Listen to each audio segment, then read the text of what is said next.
we have Mike Tomlin's press conference leading up to our Week 12 game versus the Chicago Bears, or the Bears, as their fans would say. We have no idea right now if Aaron's going to play. Obviously, he owns the Bears, as he has said in the past. Much like Ben Roethlisberger owned the Steelers, or owned the Browns. So, we'll have to get some more clarification from Mike Tomlin here on any details. And anything else from the previous game. So let's get into it. Good afternoon. As always, I'll start with a Good quick afternoon. assessment of our last performance. Or for me, it's good I just thought evening. as the game Night. went on, Good night. our fight was evident. We made more plays in all three phases the deeper we got into the game. And that's what you want to see and feel from a group that's fighting. And I felt it. Certainly, I thought it was significant. There was less speculation from a defensive perspective of what we might get from Flacco and company. The first time we played those guys, we had a 1 week body of work to study, and it wasn't a complete week. And so there was more speculation about how Joe would alter their attack, how the lens through which he would see it, the things that they would do to get the ball, obviously, to their two top playmakers. And, you know, as we stood in here last week, we said there was less speculation there, although they had been highly successful. I think Joe had thrown for over 400 yards the week prior to our game. There was less speculation there. We could anchor down and make some hardcore decisions about how to allocate our schematic resources and our talent. I thought the guys did a nice job absorbing the plan and executing the plan. In game, certainly we had some challenges, and guys continually step up for us. Two guys in the secondary, certainly worth mentioning, are Kyle Duggar and James Pierre, but I think we also talked about those guys a week ago. From an offensive perspective, it's good when you absorb some attrition and the ball keeps rolling. Can't say enough about Mason Rudolph. Although we're used to it, it's still appreciated. He's proven over his time here that he's capable of coming in and playing winning football for us, and that's no small task. When you're preparing during the course of a week as a backup, you have a limited number of reps. Usually the guts of the plan are geared toward the specific talents of the starters, and so you may get some reps, but it might not be quote-unquote plays that are, you know, perfectly in your wheelhouse. He's always found a way to manage those challenges, to remain confident, for that confidence to ooze out of him and be a catalyst for a collective performance. And we got that. We certainly got quality efforts from Kenny Gainwell as well. Once Jalen was limited in the game, can't say enough about Kenny. Kenny does a lot of things well for us. I always refer to him as a football player first and a running back second.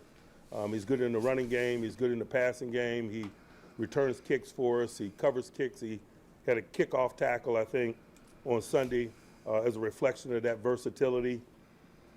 And so excited about our ability to secure that very important AFC North win, but it's equally important that we build upon that this week and stack wins. It's November. Teams are revealing themselves this time of year. You're consistently improving or you're consistently not. Certainly we desire to be in the first group. We'll get an opportunity to display that on weekends. In the meanwhile, man, we got to work with an edge from a prep standpoint to ensure that happens. As you get into the guts of this thing, some of your physical preparation gets somewhat limited due to the attrition component of this journey, or just simply the nature in which we practice. And so how do you get better, man? It's attention to detail, it's classroom work, it's additional informal work, it's really pointed on-field work. And so I'm excited about this week from that standpoint. From a health standpoint, I'll talk about some things. First, Aaron. Aaron's got a fracture in his wrist. It does not require surgery. Really, it's just about bracing it and securing it for his comfort and safety. And then it's about how functional he is. And so we don't have the answers to that as we stand here today. But certainly I would imagine we're going to get some clarity as we push through the week. I think his experience really kind of aids in that. He's the type of guy and has the type of profile that doesn't require a lot of physical work in an effort to be ready to play, and that's helpful. In the meanwhile, certainly it'll provide opportunities for Mason and Will to get quality work as we start the week, and I think that's the posture that we're in.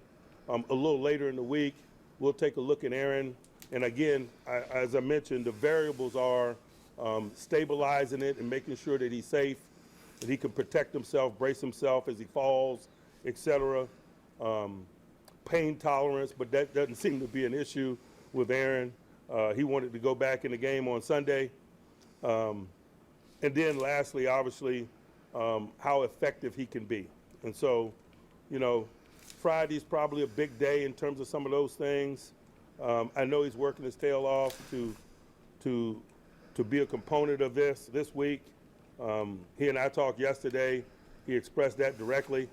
I'm of the mindset of supporting that, while at the same time, I got a healthy collective of guys as a team and as a unit to ready. In the meanwhile, that will be our mindset. We'll have a great week's work tomorrow, centered around Mason Rudolph and what he does, and we'll see where the week leads us, and we'll take it day by day. Alex Highsmith is still limited with his pec. He'll be limited at the early portions of the week. If there's an uptick in his participation and certainly good quality work, we'll consider him. Keyshawn Williams is in the protocol. We'll let the protocol speak for itself. I would imagine Slay is on the other side of the protocol, so we should be able to have him back this week. Similarly optimistic with Cole Holcomb. Jalen Warren had an ankle injury in game. It certainly will limit him at the early portions of this week, but I think we're all optimistic about his inclusion as we push through the week. And then we got some other bumps and bruises associated with play. Guys came back like Isaac Siamalu, man, doesn't appear to have any negative effects of his participation. Certainly might limit him at the top of the week, but it's not going to affect his availability as we push forward toward game time. Now on to the Bears.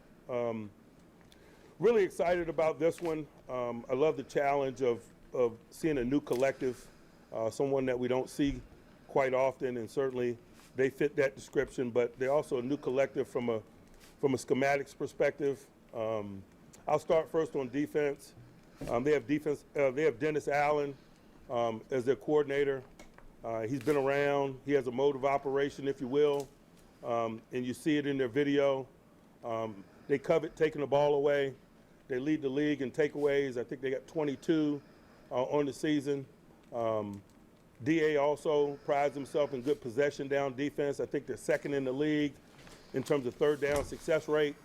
And I think those two statistics are the catalyst for why they're playing really good defense, and they're a 7-3 football team. They're taking the ball away from people. They're playing really good on possession downs. Offensive units are at about 33.7, I think, percent conversion rates. Couple that with what's going on the offensive side of the ball, you certainly have your challenges. They got quality players at all levels. They picked up Sweat a couple of years ago from Washington. He's a signature of their front and edge rush. He's a challenge certainly to deal with, and has been. At the linebacker level, Edmonds, man, is a sideline-to-sideline tackler, big-time athlete. He's a good blitzer. I think he's got 4 interceptions on the season. They got some guys in the secondary that are really taking advantage of some circumstances, man, and 3 out of the getting people top in 4 one-dimensional moments. interception People leaders have to are in absorb risk to Chicago. keep pace with them, come back in football games, etc. And they're getting a lot of turnovers. Kevin has done it a long time at the safety position. He's been a ball guy. I was just, talking to someone this morning, man. He picked off balls as a member of the Tennessee Titans. He picked off balls at Middle Tennessee State. Guys that have a knack for securing the That's where he ball. went, Generally, Middle they do it Tennessee regardless of State. environment, and it certainly continues in Chicago for him. I think he leads them with 5 interceptions. They're getting some quality play outside at corner as well. Gardner Johnson is a recent acquisition for them, and boy, he has really got on the move and trained Middle in a Tennessee. really impressive fashion. He plays the nickel for him. He blitzes quite a bit. Third really rounder. good in underneath defense and man-to-man circumstances. Blue Raiders. I think he's got 3 sacks. As I mentioned, their third down posture is an aggressive one. They're in an up posture a lot. They blitz and bring a lot of people. Gardner Johnson being one of them, but I'd be remiss if I didn't Conference mention Brisker USA. as well. It's He's a down D1 safety that's FBS. in and around the line of scrimmage quite a bit. I've known that young man a long time and got respect for his D1 talents and football, his relationship with the football game bowl and the energy subdivision. that he plays with as well. And then on the offensive side of the ball, certainly Ben Johnson challenges you schematically with his approach to ball is somewhat unique, but it is a mode of operation. They run the ball. They have a commitment. They have a 2-back system similar to what they had in Detroit. They have some highly successful perimeter runs like they also did in Detroit. They got some third down runs that they'll push your way. They're gadget oriented. The reverse game is a big component of it as well. All things that we saw from him in Detroit. They're doing a real good job of taking care of the ball on that side as well. We got a defense that's got 22 takeaways, and I think you've only turned it over 6 times on offense. You're going to be 7-3 or something of that nature. You're going to win a lot of football games, and they have. They do a great job of preserving the ball and protecting it. I can't say enough about what I've seen from Caleb Williams. Certainly, I had studied him a lot, being a young guy in this league and an NFC guy, but just really impressed with his physical talents. His ability to throw the football, his accuracy, his arm strength, his ability to extend, his ability to see the full field while doing so, minimizing negativity, the creativity associated with his escapability and play extension is really challenging. It's not only challenging in the stadium, but to be quite honest with you, it's challenging to duplicate in the process of prep. I doubt Will Howard is going to give us a quality look at some of that stuff I've been looking at on tape, for example. He's got a full complement of eligibles to work with. DJ Moore and others, man, are really impressive. But he's also got some emerging young people, and you feel the emergence of some of the young talent. Loveland obviously had a big game the other week against the Bengals. He's on the come, and so is Luther, their young receiver from Missouri. It's just, particularly as you get to this stage of the season, some of these young talented people that people have a lot of draft capital invested in usually captures my attention. They're usually finding their footing in this thing, and their talents are starting to show up more consistently. And so those are 2 lesser known guys that really have my attention as I study and watch tape, and we're at the early stages of formulating a plan. Can't say enough about their commitment to the run game, though. They're number 2 in the league in rushing, and you can't underscore that. But that's something that was very evident. That commitment was very evident from his time in Detroit as well. And so we're working with an edge, man. We're excited about going into a hostile venue, playing against a really good team. If you're a competitor, if you're looking to get better, if you're looking to prove yourself continually, those are some variables that are really attractive. But again, we show our excitement by being locked in and having good preparation days, and I'm looking forward to that over the course of this week. I'll pause and open up for questions.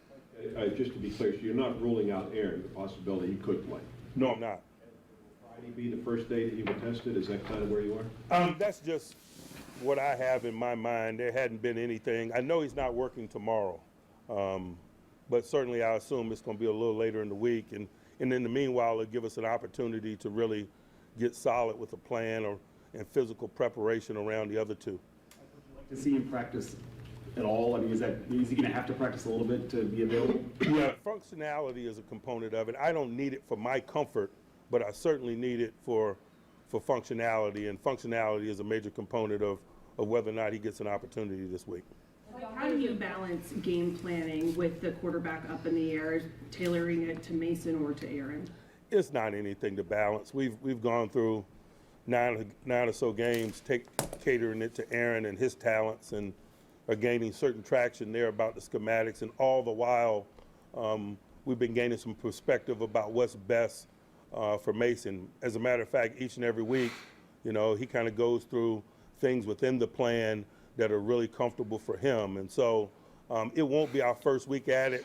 Certainly will be our first week operationally, but the process, you go through that just about every week as you prepare a starter and a potential backup in terms of how to best highlight their talents and so that the unit can move regardless of who's playing, particularly when they have different skill sets. Following up on that point. Doctors cleared Aaron to play.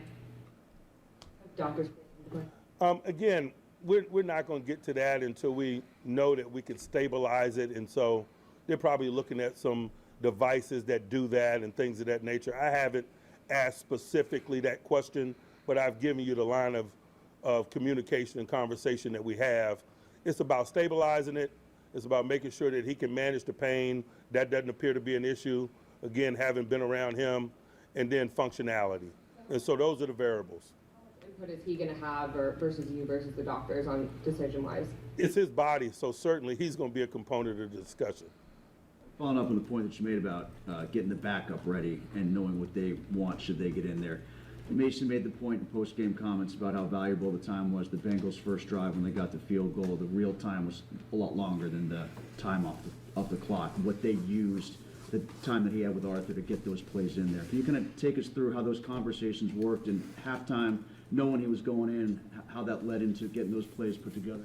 Again, those conversations happen before we get in stadium. They generally happen weekly toward the latter part of the week, Friday and Saturday.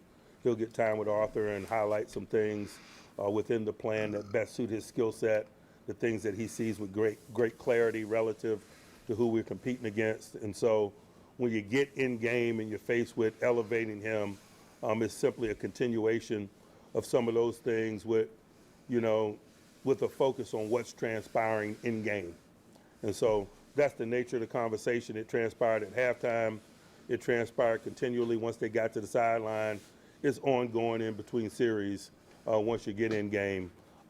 He only had 2 real series because how the second half unfolded, but that's the nature of the conversation and the flow of information and our general approach to it. Mike, if Slay is healthy, does he step back in as a starter, or will you stick with Pierre? Yeah, he steps back in and plays. Certainly, we're certainly going to continue to play James. He's deserving of that, but if healthy, Slay's going to play. Mike, was Jalen Warren cleared to return on Sunday? He was. There was that sequence there right at the end of the quarter where he was on the field. Correct. And then you guys called timeout and he came off the field and then he didn't come back in the rest of the game. Is that a coaching decision based Yes. on, was it protecting him or feeling that Gainwell was? He was cleared to play. He was willing to play. We just thought Kenny was doing a good job. Those are decisions that we make in game. Sometimes it's not totally up to the player's will or the expert medical device. It's about who gives us the best chance to win. And certainly at that point in the game, based on what we've seen, things were going well with Kenny. Things were less than ideal with Jalen. And so we stuck with the hot hand. Mike, during that final sequence before the half, Aaron did take a couple of hits. Just to clarify, was he injured on the second down throw when he threw it out of bounds? Do you have any idea? I don't know specifically when the injury occurred, no. Mike, with Will Howard now potentially closer to playing time, will he get any reps with the first team this week in practice? That's We'll good. see. We'll see where the week goes. Weeks for him, what have you noticed from him? Or He's been with us the whole time, and so he's a sharp guy, like the general trajectory of his work. He's certainly in the position that he's in, doesn't get a lot of quote-unquote stealer reps, but the reps that he does get, he is taking advantage of, and I'm sure there'll be an uptick in those opportunities this week.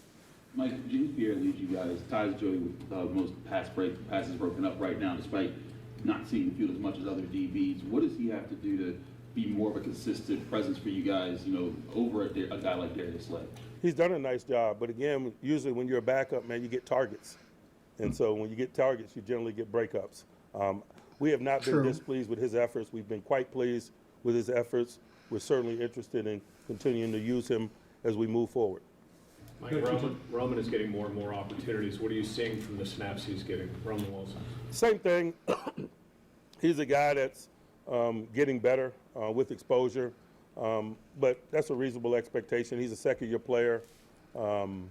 He's getting more comfortable within the framework of what we ask him to do. I think the game's slowing down for him. I certainly don't want to speak for him, but it's evident in watching him play. Mike, how does Malik Harrison fit in once Holcomb comes back, and what do you think of his play so far? We'll determine that. You know, he's done a nice job in the interim. You know, I don't view these juggling things as issues, to be quite honest with you. Not having options is an issue. And so if Cole is cleared to play, man, we'll have an issue in terms of how we divide the labor up between those two, just like if Slay is cleared to play, we'll have an issue of deciding how to divide the labor up. But from my perspective, none of that is a problem. A problem is when you don't have healthy, capable guys available to you. Coach, talking about Caleb Williams' escapability, is your experience with all these matchups with someone like Lamar Jackson applicable for someone like Caleb, even though they're very different players? In some ways, yes, and in some ways, no. Certainly, most of us have a knee-jerk reaction or a schematic response to quarterback mobility, but as you mentioned, they're all unique and individual people. And so really right now, man, we're just getting really familiar with what makes Caleb Caleb. Anyone else? Like the three outside linebacker look certainly influenced the Duggar pick six. Nick had a real good rush on that. Are you finding that package to become more useful, especially as Sawyer has gotten a little bit more used to NFL action? Yeah, but, you know, we were in that game even prior to Sawyer. You know, it's really about Herbick and Highsmith and Watt, obviously. Sawyer's done a nice job of filling in when guys have been missing. But it's about getting people in one-dimensional passing circumstances and getting our very best rushmen on the field regardless of position. What do you guys have to do to be more consistent on third down, particularly on third and long? You know, the first thing you need to do is stay out of third and long. You know, I don't know many teams in the National Football League that are highly effective in those circumstances. Defensively, you know, it's rushing coverage. It is. And it's, you know, a play here, a play there. Not overly concerned about it. You hate when you lose those downs, but not overly concerned about it. Mike, do you get a sense that Aaron especially wants to play this week, given who the opponent is and his familiarity? Aaron always wants to play. Opponent has nothing to do with it. It's his love affair with the game of football. Was there a reason or explanation why he didn't come back out on the field after halftime? As I mentioned, they were trying to assess the extent of his injury, and that takes time. And then certainly they want to stabilize it before they allow him to participate, even if he's willing. And so I imagine that those are the variables that played into him not returning to the sideline. And as I mentioned, the way that the game unfolded, we only had 2 possessions in the second half, I think, offensively anyway. Mike, I know some of the play calling can change from one quarterback to the other based on what they like or maybe don't like. Does the overall game plan change between the two quarterbacks? Not necessarily the game plan or your unit personality, but certainly, you know, the things within it. You know, everyone's different, particularly at the quarterback position. We certainly, if Mason's our guy this week, we want to work within his comfort zone, the things that he sees and does well that might differ from Aaron. And so, but again, it's all within the framework of what it is that we do. How has Darnell gotten better as a receiver, you know, as an option in the passing game, especially this season? You know, I don't know that he's physically gotten better. We might just be discovering him. Some of the freakish things that you see him do in the stadium, I saw on Georgia tape. Some of the freakish things that I've seen him do this year. I saw that one combine catch last year. He had a unique run after, certainly the other day, that kind of ignited our collective offensively and defensively. But he had a similar type play, I remember in Indianapolis last year, when we were kind of, you know, running in place offensively, and he made a play, and it kind of ignited us. he's a special athlete. He has unique talents. He's certainly a tough guy to deal with in one-on-one tackle circumstances, and it makes him a force to be reckoned with. Chase Brown had two explosive runs against you guys, otherwise bottled up, but now you're facing a team that has like one of the highest explosive run rates in the NFL. What do you guys have to do in particular to stop how Chicago breaks their big runs? You know, it's about us. It's not about our opponent. It's not, respectfully. It's about being in our gaps and communicating and adjusting and being solid that way. Mike, were you aware at the time that Jalen Ramsey said that Chase spit on him, and what's your thoughts on how the NFL handled that yesterday? You know, I was aware. I certainly talked to Jalen in game. It's an unfortunate incident. It's not an act that's common to the game of football. It's nothing to do with football. And so I'm not going to comment on it. The NFL office rendered their judgment, and so we're moving on.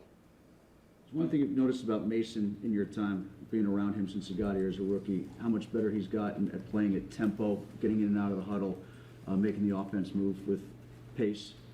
Yeah, and that was a component of his game in Stillwater. And I think that's one of the subtle things that you talk about or think about when you're bringing the game to the quarterback. It's not only plays, but pace, personnel groups, relationships with eligibles. There are a lot of variables that come into consideration when you're talking about teeing things up for a specific signal caller. Mike, the turnover battle is always big for you guys. Obviously in LA, not so great, and forced 2 for points this time. Just what was different this time? We caught them. Capitalized. Sometimes it's subtle. As I mentioned, we're not reactionary in our commitment to our turnover culture, whether it's getting the ball or safeguarding it. Sometimes the results may differ, but the spirit and the commitment is unchanged. And so I don't know that anything was different in terms of our commitment or our approach or our process leading up to play. Certainly the results were different. But the results are going to be different every week. I think that's why this game is so exciting and people enjoy it. Mike, what have you seen from your offensive line the past couple of weeks as far as the run game? It seems like it's been kind of sporadic with the big plays you guys have been able to hit in the run game. You know, I just think in general we're growing as individuals and as a collective and growing in the right ways. But again, it's the same discussion when I was talking about Roman earlier. That's a reasonable expectation. We're a young group, man, with exposure. Should come in increased play. And whether that's an individual or whether that's a collective, that's just a general mindset. Mike Ramsey plays with an edge. He has his whole career. When something like that happens on Sunday, because the play before they had to be separated, was your message to him to try to simply remove himself from that stuff? And how do you, as a competitor, how do you sort of keep him from sort of, I have no message if someone spits in your face. Do what comes natural. How do you balance playing experienced players versus playing hot players, like in the case of Pierre and Slay, where Pierre is breaking up a lot of the passes, and I know it's some of those because he's getting those targets, but overall he is playing at a high level. Balancing using that hot hand versus bringing in the experienced guy. What's your question? How do you balance that as a coach, making that decision as far as who to use? Thoughtfully. Anyone else? All right. Thanks, guys. All right, not as many notes here as last time. So I have guys are stepping up, whether that be Nick coming in for Alex, James Pierre coming in for Soleil, Kyle Duggar coming in, not being on the team more than just a couple of weeks here, and he has stepped up. Mason stepping up in the second half. Oh, God, who else? Chuck Clark after Ramsey got ejected. Just guys all over stepping up, next man up attitude. Aaron has a fracture in his left wrist. It is a slight fracture. No surgery is required. And right now we're not sure if he plays or not. But he did want to go back during the game, which, maybe that gives you a little bit of hope that he would play versus Chicago. Alex Highsmith limited. We'll see how that goes throughout the week. Keyshawn Williams is in concussion protocol. Slay is currently in the protocol, but he should be good to go. Warren has his ankle. He did return, but they held him out for just to protect him. Gainwell was playing well, so maybe if Kenneth Gainwell wasn't playing if he wasn't running the ball well, if he wasn't catching it great, if he was having drops, maybe they put in Jalen. But it's like, you know what, you're playing fine. We'll leave Jalen on the sideline. That way he doesn't injure it further. Isaac Seumalo, he'll be limited early, but that really shouldn't affect his ability to play on Sunday. Everyone else, general bumps and bruises associated with play. Then, fun little fact, or not a fun fact, an unfun fact, the Steelers do not play well in Chicago. They have not won in Chicago since 1995. I know that was not brought up here, but that is a fact that I heard just listening to my sports stuff. I can always double check that.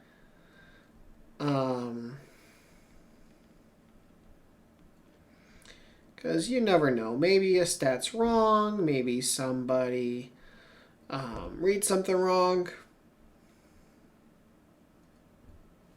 Let's see. So the Chicago Bears and the Pittsburgh Steelers have played 28 times. Chicago has won 19, and the Steelers have won 8. So they tied once. Let's see. Here we go. They first played in 34. So let's see. In Chicago, we won in Chicago in, that's October 1936.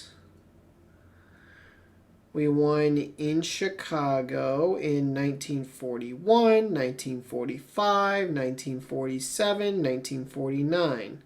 We won all of the... Wait. Hold up.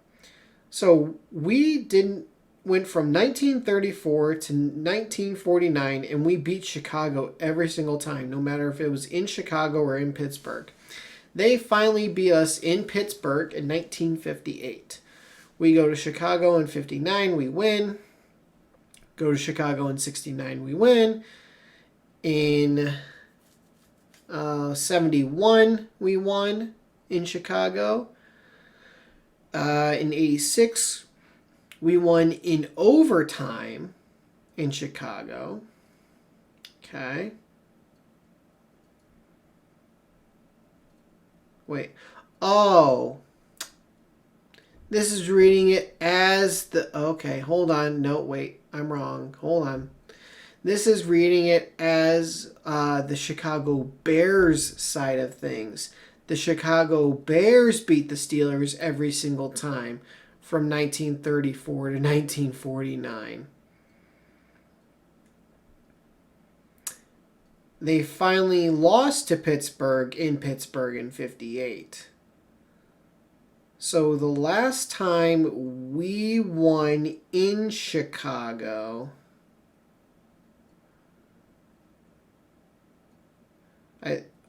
was 95.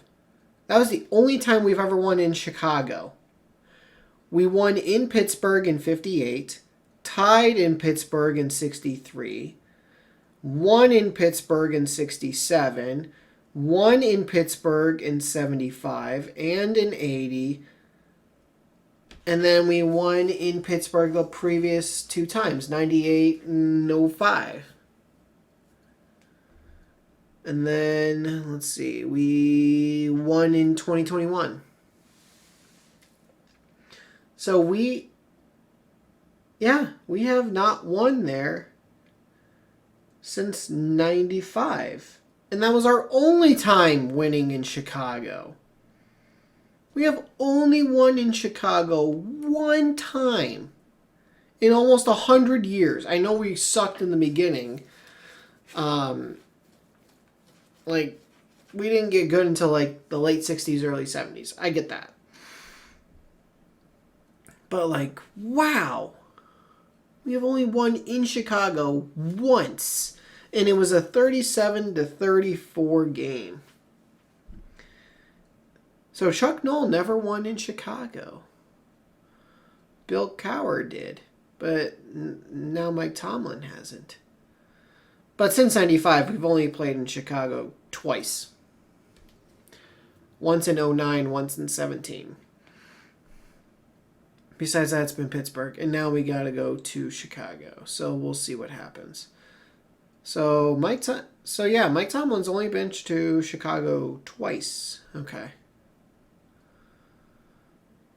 All right. Wow.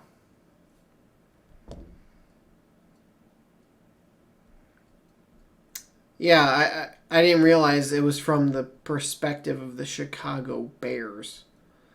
Okay, so yes, we have only won in Chicago one time, and that was in 95. Wow, that's surprising. The Chicago Bears lead the NFL in takeaways with 22. And you know, fantasy football is cool because you can kind of look at stats, right?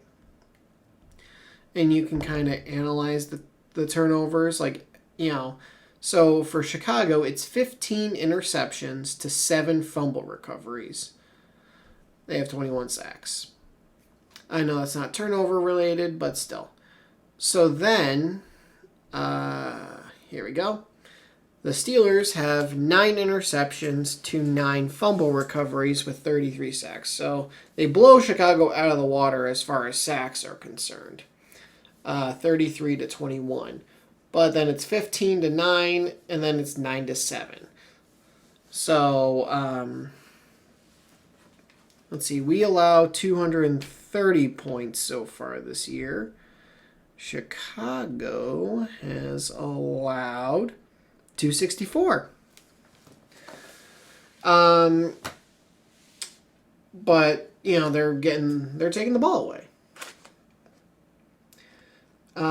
They are a really good third down defense. I believe they're second in the NFL. Offensively, they're doing what Detroit did. Ben Johnson is taking the stuff that they did in Detroit, and he's trying to do it in Chicago. He's trying to teach Caleb, hey, here's how you play the game this way. And it's worked so far, for the most part. They have plenty of weapons on offense, and those weapons are young. You look at Colston Loveland, right? The rookie tight end taken in the first round. You've got Rome Odunze from last year, right? First round pick. You've got DJ Moore, who he's not young, but he's not old by any means. I don't think he's hit 30 yet. I could be wrong on that. I'll double check. But you have the rookie receiver Luther Burden, right? So he's 28. He won't be 29 until April. So yeah, DJ Moore, he's in his prime, right? You got Odunze, Burden. You still got Cole Kmet at tight end. Running backs, you got Swift and Monangai. Like, you've got, and that's the thing is, Swift is like a Jahmyr Gibbs type. Monangai's a David Montgomery type. So he's got the 2 running back system. He's got a tight end, at least one. with Komet, and now he's got Loveland, and he had Laporta. You got 3 receivers, and you have Amon Ra. You've got let me think. Who else? Tim Patrick was there last year. Jamison Williams. But you have a couple of receivers there. And, they have a good old line. So what Chicago do? They went and paid for offensive linemen and traded for them. And they're doing what Detroit was with Ben Johnson. So if Slay is healthy, he will start over Pierre. But they do plan to play Pierre. So I don't know if that means doing more dime stuff. I don't know if that means alternating. I don't know if that, what does that entail? Roman Wilson, he seems to be improving, and therefore he's getting more opportunities. And then the Steelers, they've been doing this with 3 outside linebackers, but they've also been doing this with 3 inside linebackers, where they play those 3. And so it's like Queen, Wilson, Harrison on the field at the same time. Or Watt, Herbig, Highsmith, or in this case, it was Watt, Herbig, and Sawyer. But they're doing different things. I'm just going to let that settle in. Let that sink in a little bit. What I just said. And, they're trying to figure out how do we have success versus teams, right? And obviously you looked at the first time we played the Bengals this year, and we obviously can't do that again. We can't let Jamar Chase go off and just have a field day, right? So we got to do something different. Let it sink in. Let it sink in. We got to do something different, and we're going to scheme up a way to stop Jamar Chase. And, we're going to try to stop T. Higgins too, and we'll see how we can try to stop Chase Brown. Well, Jamar Chase, 10 targets. All right. 3 catches for 30 yards. 2 thumbs up. T. Higgins, other than the big 28-yard touchdown catch he had, he was held in check for the most part too. And even then, it was a coverage where since he did whatever on the route, and T. Higgins ended up being covered by Jack Sawyer. So now that's a complete mismatch right there. Now, notice what I said. That was not a Steelers choice. That was how Cincy ran the offense on that play. And based on what they did, Sawyer got stuck on Higgins. I heard that... See, I wish I would remember everything of where I heard it, because I heard that from somewhere, is that Cincy did this, which puts Sawyer in this position. Now, you can argue, well, the Steelers should run something different so that way Sawyer is not put in that position. Okay. But it happened. There's no perfect defense. If there was, everyone would run it. So they changed it up, let it sink in, and they executed a good game plan. Let that sink in. And I gotta say, right, like, people crushed the Steelers when the defense wasn't playing well. How it's the most expensive defense in the entire NFL, and yet they're not playing well. And, you know, it was blah, blah, $1 million. I don't know the exact number. Sorry.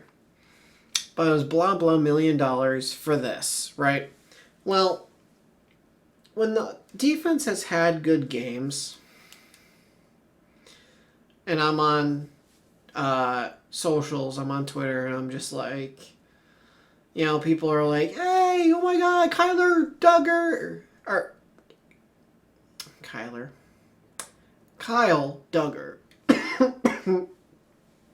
Or James Pierre. Like, Zach Herbig. Like, they'll credit the player like, hey, great play by this player. But when the game is all said and done, the defense had 2 touchdowns. They only allowed 1, by the way.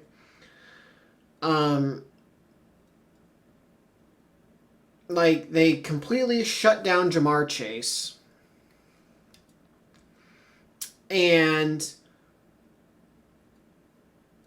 you know, so defense had a good game. That means we must hear about and see people on socials talking about, wow, this very expensive defense. What a great game they had. Right? Wrong. It's when they play bad, they get crushed, and when they play well, we expected you to. You're such a highly paid defense, we expect you to play well. So when you do, we're not going to praise you. But don't worry, because we expect something from you, when you play bad, we're going to crush you. I don't think that's fair. I really don't. And then Mike Tomlin at the end. And I tried to quote it as best as I could. No message when someone spits in your face. Do what comes natural. I have seen some people absolutely love this quote. And I have seen some people that aren't a fan of it, right? Like, I literally saw someone say, that's my coach. I might be able to find it if I liked it or retweeted it. But legit was like, that's my coach. All hype about the move. And then, okay, now. Where's likes? Here it is.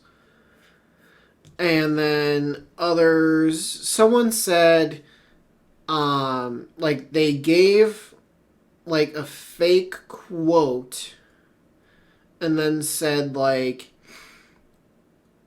this is what I wish Mike Tomlin had said, right?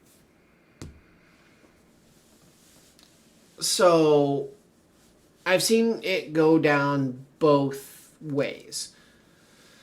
To me personally, I think that's what makes Tomlin a player's coach, right? Where it's like, I think in the post-game press conference, it was like, Jalen, you gotta be smart. And now here, it's someone spit in your face.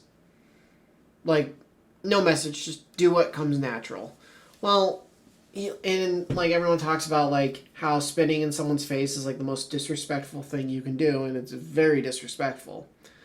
But at the same time, so it's like, okay, you spit on me, I'm gonna grab your face mask with one hand, I'm gonna come in with a haymaker on the other, and I'm gonna get ejected for it. So it's like, that's what makes Tomlin a player's coach, is the fact that it's like, dude, he just spit in your face. Like, okay. And as far as I've seen, I mean, there are no consequences other than the fact he got ejected, but no other consequences for Jalen Ramsey, the fact that he punched Jamar Chase. typically when players have thrown punches, I have seen, like, okay, you threw a punch, you're disqualified from the game. And then, like, in the next couple of days, they're hit with a fine. I think that because of what happened, that's why we haven't seen anything like that. And I think Jalen's going to go without punishment, which I think is correct. He was already essentially punished for being disqualified. But the fact that he was spit on was another thing. So this was completely started by Jamar Chase. He was the instigator in the entire situation.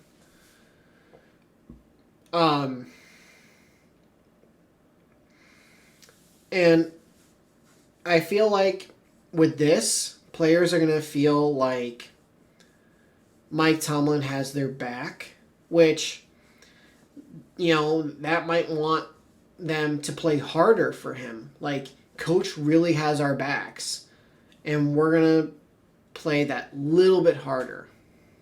We're going to give it that little more effort. You know, because you like to say you leave it all on the field. Well, you have what you believe is your limit, and then you have what your limit actually is. And by Tomlin doing this and saying this, they might go from that to that. I think maybe especially Ramsey, because I think that was like, Ramsey, I got your back. I don't blame you for what you did. So we'll see what happens with that, but that is it for this video. If you guys did enjoy it, please do leave a like, and if you're new to the channel, hit that subscribe button, turn notifications on. I'll see all you guys in the next video. Thanks for watching.